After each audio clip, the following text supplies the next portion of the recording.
I'm Cat Odell, and I'm talking arts and crafts with Bo. Do you do intro music? Do I have good intro music?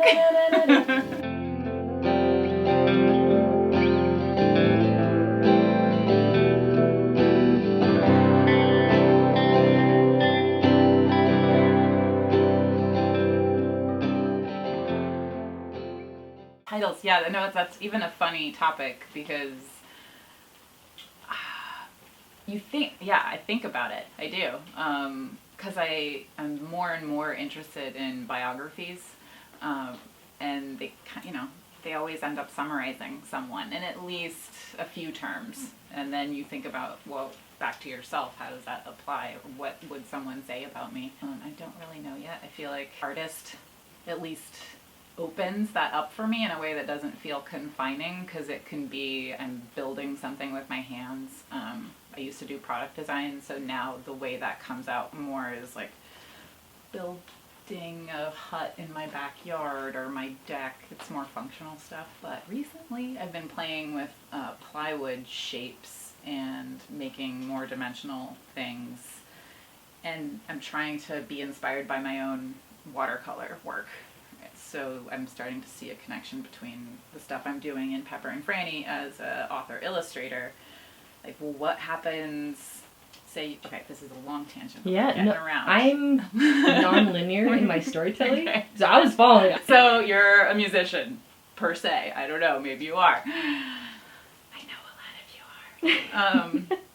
You finish your album, and then it's time to hit the road, and this may not be the case with a lot of bands, but some bands put on more of a show. You know, it's like your stage version of your album.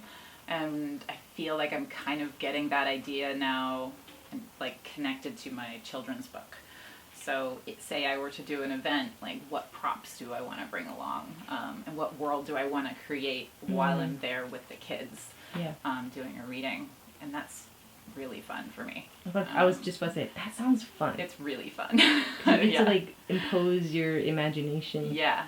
In all, like, ways. In the written form, in the physical. And then the physical form, and then kind of, how someone might move through a space. Maybe I could do an installation sometime. It kind of feels like I have an art show in Baker City in October, and it's an old schoolhouse in, like, a small town in Oregon, and I think I get a room, like a classroom, so it's not big. But I get to do what I want to do in that room. Cool. And just playing with that in my head has been really freeing. The only other shows I've done have been at coffee shops or like a little store or something. So it's not the reason you're in the room, it's just tertiary. Or if that even. Some people I don't think even ever look at the walls. You go into a store and you're like, depending on who you are, I like to maybe interact with the person, or maybe just like slip in and start looking at stuff. So yeah, oftentimes I feel like people's eyes don't go up to the walls. So anyways, I get a room and I'm gonna make stuff. And I'm gonna connect some of those dots. And I think I'm mostly just doing it for myself, so I don't feel so scattered. It's like proving to myself that it all does exist in the same place. Yeah. Yeah, because like with my lino cuts, they're figurative, they're for, I don't know, it's an older audience, more mature, actually. I have them in the same booth down at the Saturday market where I sell my art. And I've kind of divided things up where it's like mostly cute greeting cards and then children's books and prints that either end up in a bathroom or someone's nursery. I'm totally cool with that. The bathroom part, obviously I'm cool with the nursery part. But like, people say that, here, I'll show you. People say that about this whale print. Like, oh, it looks so good in my bathroom. Like, the number of times I hear that. Fine, it's fine. But you realize like where you occupy someone's, what space you occupy in their world. Where was I going with that? Oh, but the ladies that I have, they're just more sophisticated. The thinking behind them, for me, is forming, and I don't know if it's coming through yet, but I'm trying to draw that connection between our physical bodies and the environment that we inhabit by literally putting the woman's body into like more of a mountain presentation. Are these the ones you have laid out? Those are the ones out there, and they put the little like gilded moon. It's a moon or a sun. For me, it's a moon. I don't like to determine exactly what someone gets from it. So even if I write like an artist statement, I guess, about the piece, it's not so important to me that someone reads it. I'm kind of in some ways more interested to hear what they're taking out of it, because that circle of like, I have a feeling, I put it on paper, you see the paper and you have a feeling. It just is so amazing to me. And I think that's one thing I've really started to love so much more about 2D art versus music, is that I don't have to be there. You know, I can put it out into the world. I guess it's the same with a recording. But, yeah, I don't have to perform it for you, you know, and I like that. When I played music and I got off the stage, I didn't really want to hear anyone's opinion. Some places are more likely to tell you their opinions than others. But typically with the art, I do enjoy it. Yeah. I actually, that's the thing that I enjoy maybe the most about going to the Saturday market, is the good conversations that I get into. There's the passers-by comments that are their own thing, but you just have to kind of let those pass by, you know. Yeah. Not that they're terrible, but it's just, you know, flippant. It's not, you know, it's not conscious thought. It's just someone, whatever they're seeing, then they're like spitting words out about it. But yeah, the ones where someone stops to take a moment to take it in and then feels the need to tell you about it, it's usually a really great conversation. Yeah, because they usually open up in a way, because in some way you've already opened up to them, so you've kind of opened the door. And that line, I guess, doesn't always have to be crossed. You know, like the circle doesn't have to be completed. I think it's so interesting the way we can relate to other people's art, and then we feel connected to that artist, but they don't know who, you know, we are. And so every now and then, when you can bring it back full circle, it's nice, or interesting at least.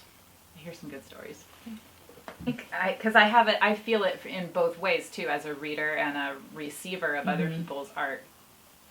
I think it feels so unique and special, you know, when you're looking at a piece that, oh gosh, that resonates with me. Like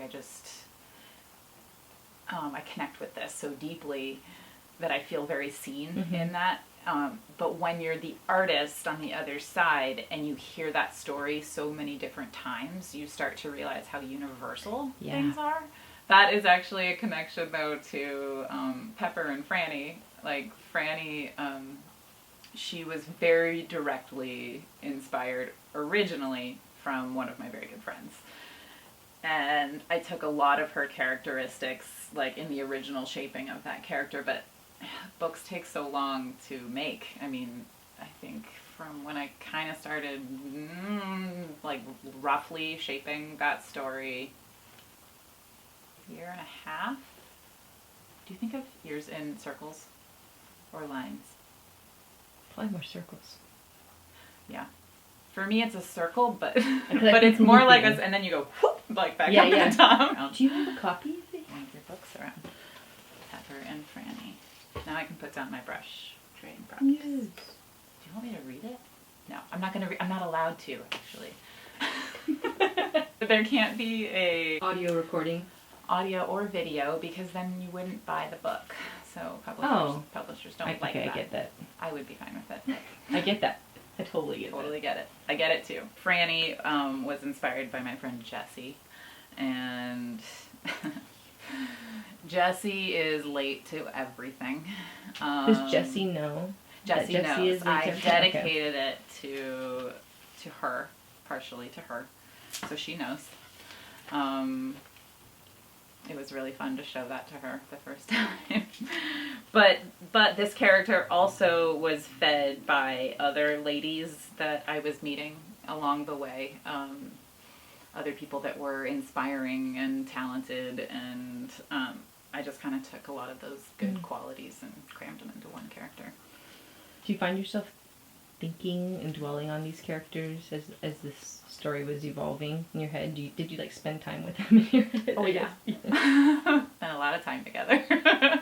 You don't have friends in your head. They're very real. No, I was listening to NPR today, and there's some robot coming out whose name is Pepper, and I'm so bummed. I'm like, oh, I know there's lots of Peppers in the world, but I just don't want there to be a major robot named Pepper. But it's already happening. I don't really have a choice. This is Pepper for me. Character development is something I really, really enjoy, because you get to know them, and you know them in like their decision making processes. Like, you put them into a situation and you give, some element to that situation that they would have to make a decision about. How would they react to this thing? And you have to know, you have to know that answer. And you can try on a couple different things or expressions. Yeah, but that's some part of storytelling that I really, really enjoy. Did you start out with the hopes of landing here and being an author and illustrator? Or is this kind of evolved out of all of your loves and giftings? And it definitely, I am not one of those that knew what I wanted to be when I grew up. I still don't know. No. I love making art, and I realize now that it comes in lots of different forms for me. No, I did not always want to be a children's book illustrator. I was at home, I think it was after I had quit touring, and I was starting to draw more, and I think I had already done maybe a street art show already, like sold some things. I think I was on that path at least, and my brother had a project in mind that he was thinking I could help him illustrate. And I happened to go downstairs in my parents' house, and my mom still had a whole shelf of books, and I just sat there and, oh my gosh, I hadn't read those books since I was a kid, and it just all was like, it comes flooding back to you. And it was so powerful that, that was when it kind of the spark of, I'd like to do this, or at least give this a try, because I love this format. Like, you're getting so much into a simple, like, seemingly simple story. Do you think that most underestimate the power of children's books?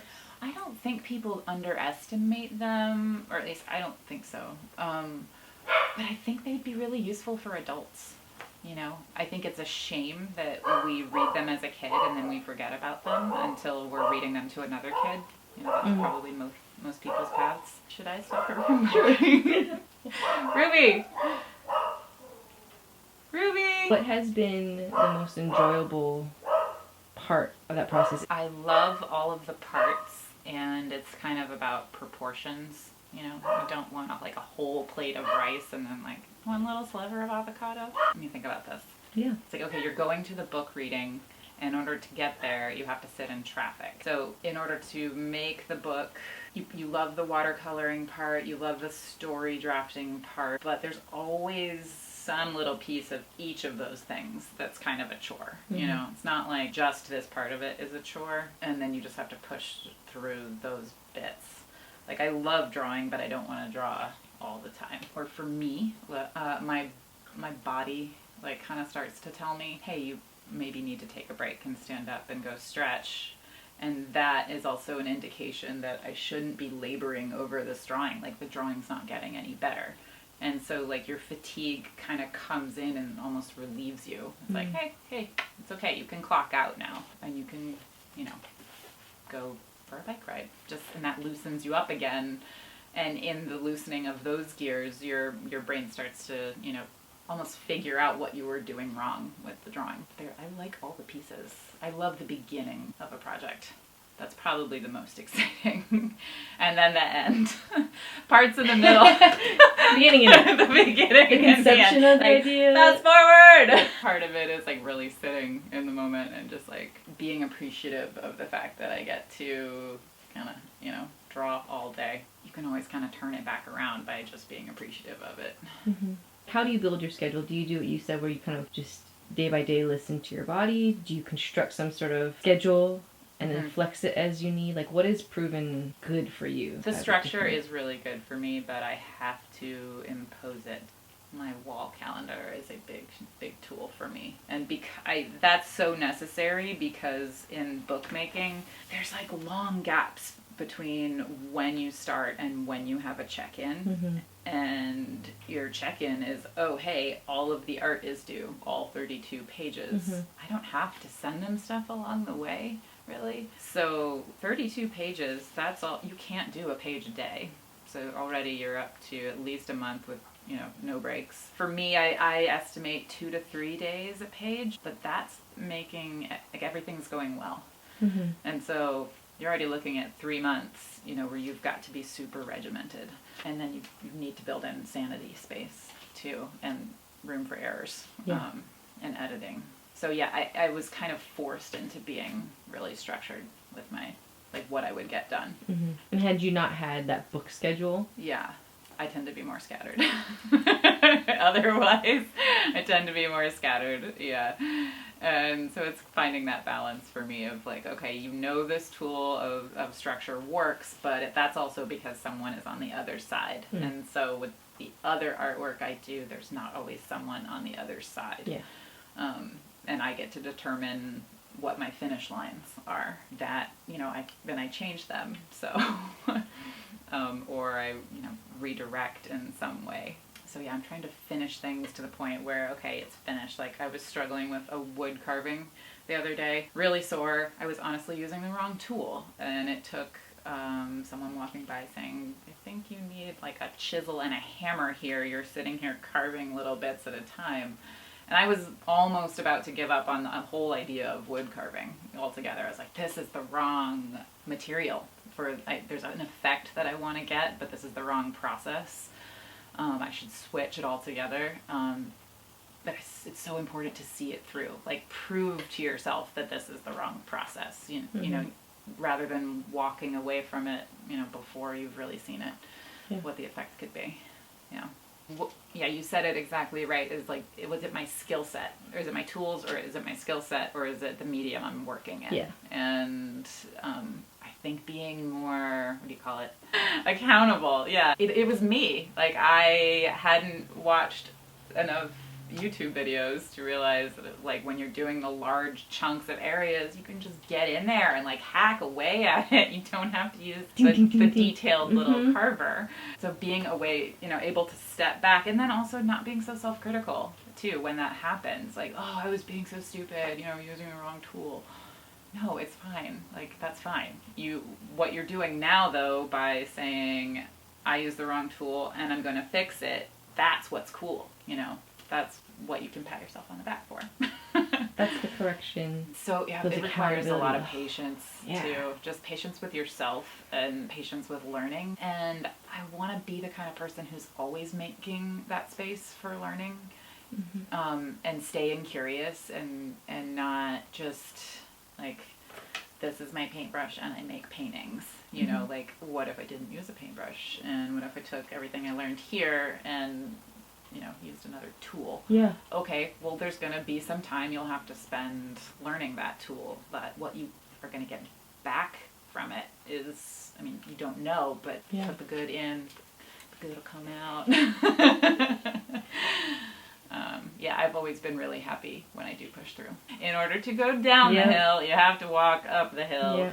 In order to ride the wave, you have to swim out through the stuff. Yeah.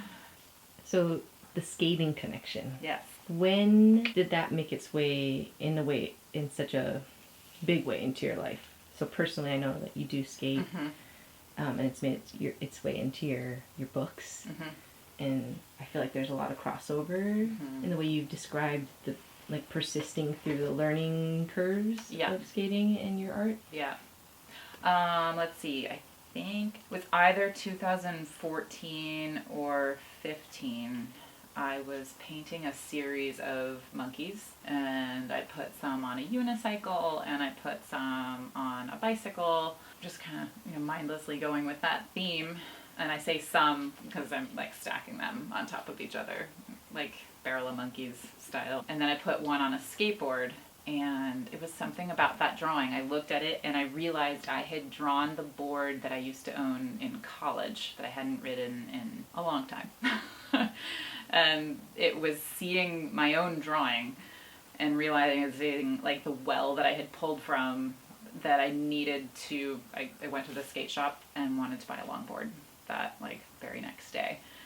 And that was the point when I realized there was all these other kinds of longboarding that I did not even know existed.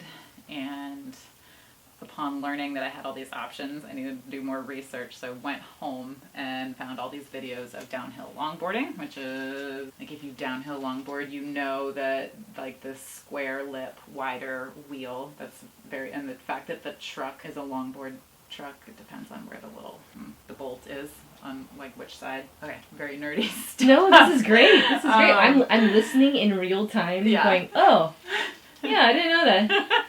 And the fact that she's on an open road, I guess.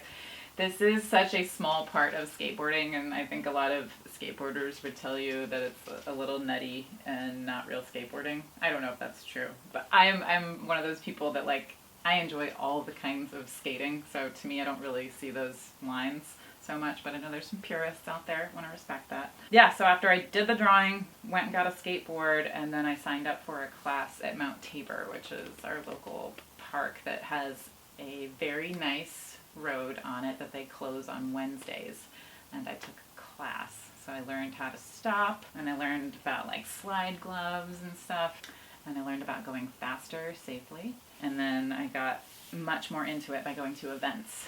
And it was, let's see, it was downhill longboarding, skate events, and then this motorcycle event that I went to also a couple summers ago that all kind of came together in this book. And there's another book unfolding right now. There's another book Where unfolding. are you in that process? Is it done? It's done.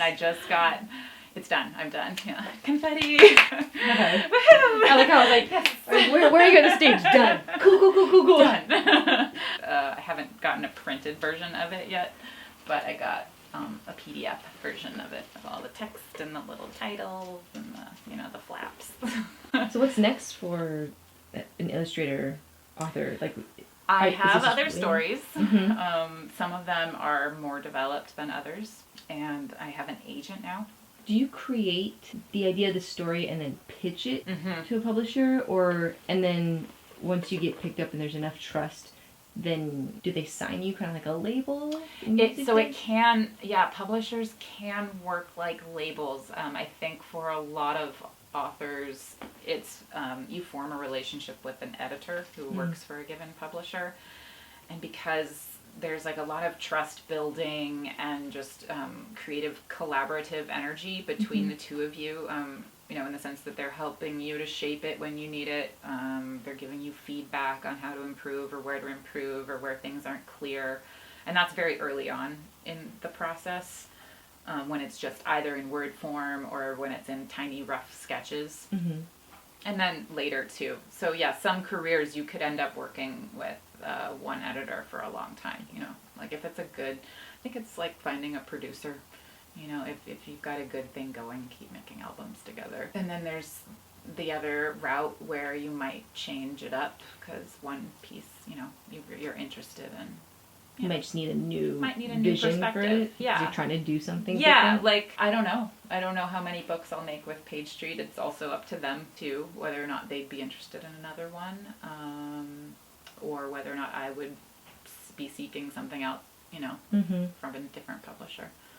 We'll see, but I'm hoping that the stories I do have, that they find the right home, because you want someone else's vision to align with yours. Yeah. Like aesthetically or just whatever that essence is, of the story you're trying to tell.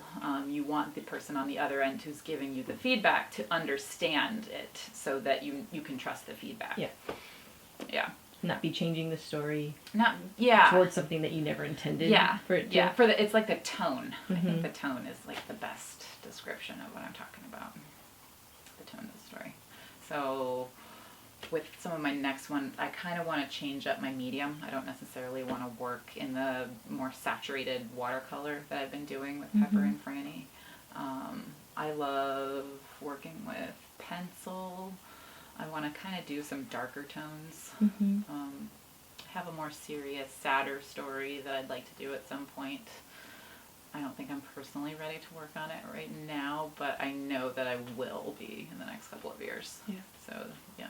How many stories do you feel like approximately you have stored deep? Here. I like good. You just did what I'm doing. I was like, wait a minute. Yep. Can she see the camera?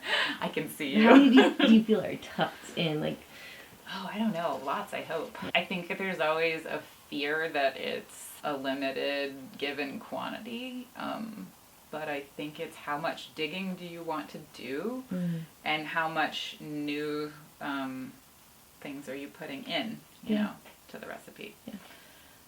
Which can further propel you to be like, to stop and to go and to do the things and to skate and to be with people, because you're like, you have to I feed to, it. like, You gotta, yeah. You have to feed your beast. I can't just like hide in this closet. I mean, I guess some people It's could. both. I like to hide. Yes. Like when I'm in hide zone. Yeah. You know, I'm in hide zone. I'm usually a little like, oh, summer's over, and then you get that crisp morning. You're like, let's stay inside and make things. It gives you permission too. Yeah. Because you're like, it's horrible outside, it's not so a sunny day. I can use the next 10 hours just to chip like, away at all these things. Last question. What is something you've changed your mind about recently? A big thing? I mean, you brought it up. You said broccoli. So go in public. I started eating. God, you can hear it in my voice. I'm like getting nervous. I started eating a vegan diet in January. And that was a really big change. We've stuck to it. Now it's almost September. I'm glad your watch told you that. Yeah. That's awesome. That was a huge change for me. Even just changing the way I had put vegans in a box in my mind. And then, I don't want to say becoming one, but joining that team. And then seeing it from the other side. And, like, I've always been a super go with the flow person. Like, my grandfather had a barbecue restaurant, and my other grandfather had dairy cows at some point, and talk about what meal we're going to have with the family while we're eating breakfast. Like, what are we going to have for dinner? What meat are we going to have for dinner? So that was and cheese was like my first word after mom and dad. And I like to go with the flow. Like, I don't want to be a problem when you go out to eat or when you go to someone's house, in any situation. I'm just like, yeah, I'm cool, I'm down. Like, I will eat anything. And then all of a sudden I was like, oh no, what am I gonna do? Now I'm a problem.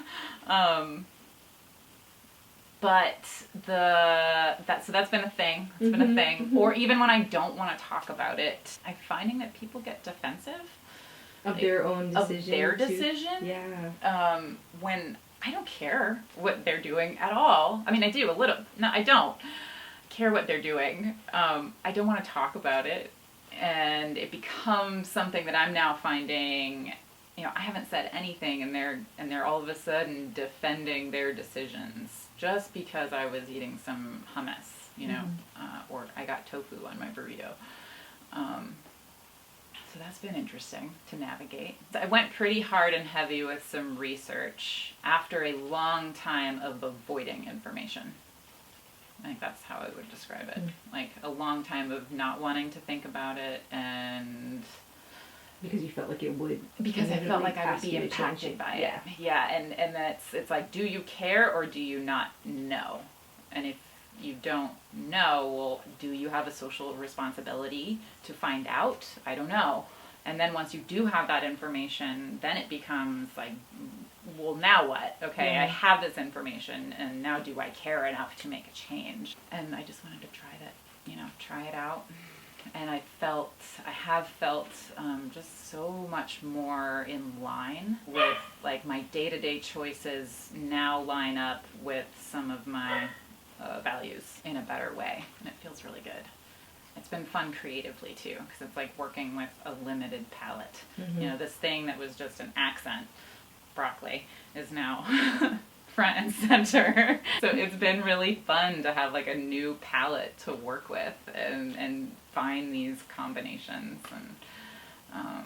and then see how it affects you from an energy standpoint, or, you know, all the other ways that food affects you. Yes, that's been a big one. Congratulations for making it this long. Yeah, it's not hard. It isn't? It really isn't. Yeah, it was hard the first week. That. The first week was hard. I don't know. For me, I think you don't make it about like the cheese you can't have. You think about what you can. You think about what you can have, but you also think about why. You know, and then like everything becomes maybe a little too weighted in some ways, but it's why you made that decision. And then it's not just cheese that you're fighting with your whole internal value system that you set up, and then it's not a fight because you want to do it or you want not to do it. So I don't feel like it's been hard in that way that people think it will be hard, in that way that I thought it would be hard. If you had told me a year ago you're not going to eat cheese next year, I would have thought you were crazy. Absolutely crazy. That makes sense, that if you knew the why, and that you would stick with it. Yeah, right. You have to know your foundation level for all your decisions. It's again like back to character building. You build this foundation, and then your decision making becomes kind of just more of a map of like, well, obviously it would be this, you know, because it's intuitive to that. It's intuitive. Yeah. Like I say things like, well, of course Pepper would do this because it's clear, you know, she exists. That's what I was wondering. Yeah, that you built this person. Oh yeah, it's obvious how they would react. You know, oh, they wouldn't say that. Yeah. And for me, it's that control. I think a lot of it came. Here we go. There's a lot of anxiety in the world right now. You know, there's a lot of stuff going on.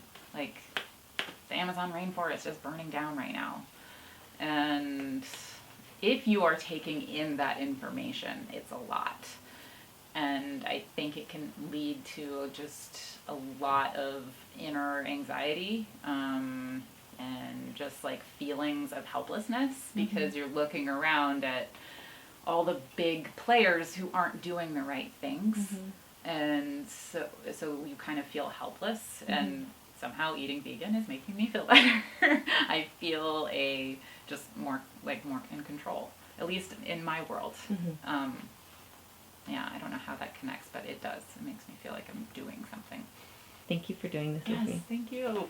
I love talking to you. We should talk more. We should talk more, even when I'm not behind the camera. A camera. I'd like to say, from behind the camera, that I stalked her after a skate session. I just remember how quickly, like, you slid down the little quarter pipe, and you're like, "Hi, my name's Kat," and you held your book up, and you're like, "La la, I wrote this, la la la la, and cool, if you want to see it, come talk to me after. Cool, peace out," and you ran off. I'm like, I actually really want to read that. Hey, my name's Kat. I wrote this book. I remember you were twisting, and then you're like, cool, and then they did the raffle, and then I got distracted because I was like, free stuff! Thanks for hanging out. Thank you.